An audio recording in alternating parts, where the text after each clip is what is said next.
So hi beautiful people. I am here to do my reading wrap up for the month of June, and I'm really excited because I got some really nice, a lot of reading done with some nice books, and I'm just excited to share it with you. So I got, like, let me see, I have 1, 2, 3, 4, 5. I got 5 books done, and I deserve a trophy. Yeah. No, I don't deserve a trophy, and I deserve to get, like, I deserve to be treated with books, but unfortunately. But anyway, I got 5 books done, and I feel like such a champion because with so much of things that I have going on, I actually got 5 books done. So let's talk about these books. So the 5 middle grade books that I have read for the month of June, something is itching my eyes. What is that? The 5 middle grade books that I read for the month of June, and look at this book cover, The Case of the Drunk Pearl. And look at my bookmark that I got from my friend in New Zealand, and she sent me this hair clip, right? But this hair clip, let me show you guys. It's a hair clip, but I find it so pretty, so I use it as a bookmark on the front of the book. And everybody knows that bookmarks are such inspiration, you know. I'm gonna put it back right here, but it does look so pretty, right? So The Case of the Drunk Pearl by Robin Stephen. This book is about these kids on a holiday at the seaside. Daisy and Hazel discover a body on the beach. Apparently they are underground detectives. They soon realize this is Antonia Braffett, a famous swimmer nicknamed the Pearl. It appears she has accidentally drunk, but mysteriously she smells not of sea but of soap. I give this book 5 out of 5 stars. I'm very much into middle grade these days, and I am just loving middle grade. Like, I'm loving middle grade pages. I have an Instagram 4 pictures down below, and the nice thing about it, they redid my library at school, and there are so many new middle grade books, and I've taken like pictures of them, and I'm going to read all of them. I'm gonna be having so much fun. The next book on my list that I audio is Howl's Moving Castle. So this book is about 3 sisters. 2 sisters inheriting a store, and the other one wanting to be adventurous. There's this castle that appears, and everybody have this notion or this belief in the head that Howl, I know they say that he eats. It's so funny, but it's not. That he eats, or he destroys, or he kills, or he gets rid of young women, but it's so not true. So this young lady decide, okay, I am going to go into this castle and see what's happening. She goes into this castle and she meets Howl. The castle moves around from place to place, like this whole magical realism kind of thing. So the castle goes around from place to place, and why it goes around from place to place is because that when Howl go out, and Howl meets these women. Apparently when they start falling in love with him, he disappears, but there's this one woman that he falls in love with, so he's not disappearing as often as he should.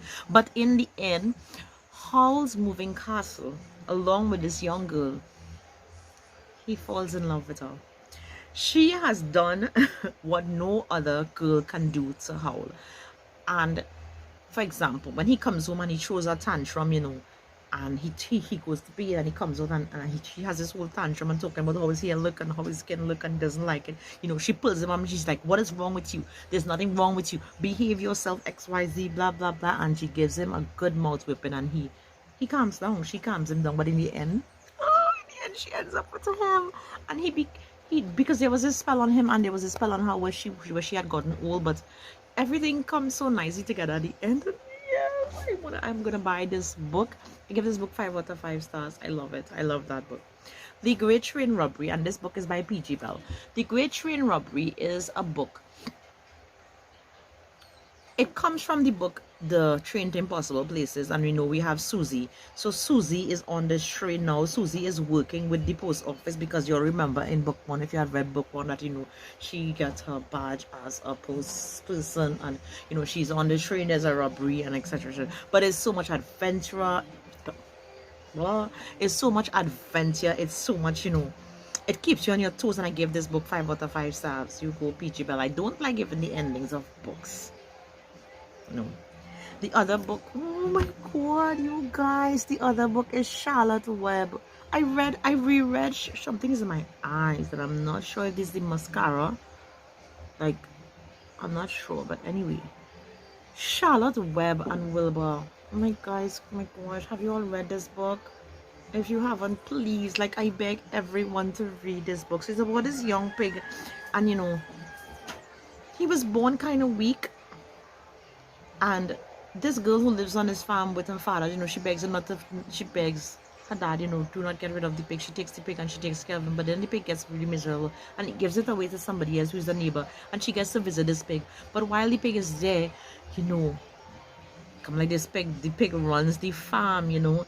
Everybody is enticed and amazed by Wilbur, the kind of thing that Wilbur does, and the pig enters this competition. They enter the pig and he wins. Well, yeah, and you know, he meets this spider called Charlotte, and they develop such a bond and such a communication and such a good relationship, you know. And at the fair, you know, she lays her eggs, and you know, Wilbur takes her eggs back home. She dies. Oh my gosh, like why was I crying for why was I crying for a spider who died? I was crying for Charlotte when she died, you guys. I was crying for Charlotte when she died. I grew to love Charlotte just as Wilbur grew to love Charlotte. But in the end, when he takes the eggs back to the farm, you know, the eggs hatches, all of them moves away except I think 2 or 3 of them, and he develops this bond again with Charlotte's, you know, offspring. Is it offspring? Yes, and oh, it was so nice. And then there's the book Everdark. So the book Everdark, oh my gosh, such an adventurous piece, and oh boy, and Crackle Dawn, the place that is, the name of the place that the story takes place in is called Crackle Dawn. And 1 second, so I need my glasses. Let me just make sure that I have this right. It is Crackle Dawn. So the name of the place that the story.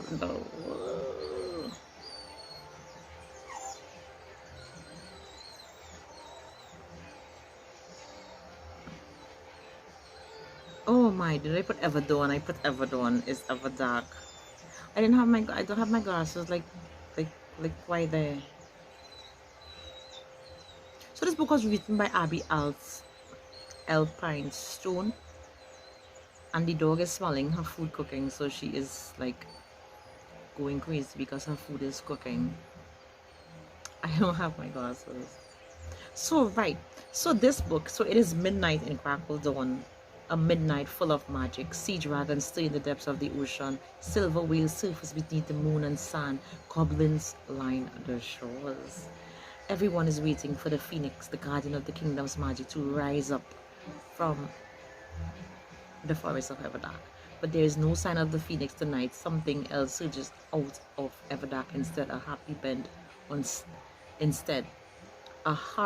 bent on stealing Crackle Dawn's magic. So it is Crackle Dawn. It was Crackle Dawn. I've been reading. I need to make notes. Does anybody make notes when they're reading, because they forget what the book is about? Okay. It is up to an 11-year-old girl named Smudge and an eccentric monkey called Bartholomew. Oh, Bartholomew! To set sail beyond the legendary North Swirl and stop the harpy before it's too late. So grab your compass and roll down your sail. The first adventure in the Unmapped Chronicles is about to begin. So that was, you know, so I did my 5 books: All Moving Castle, Great Train Robbery, Charlotte Webb, Everdark, and the Case of the Wrong Pearls. So that's it for my reading wrap up for the month of June.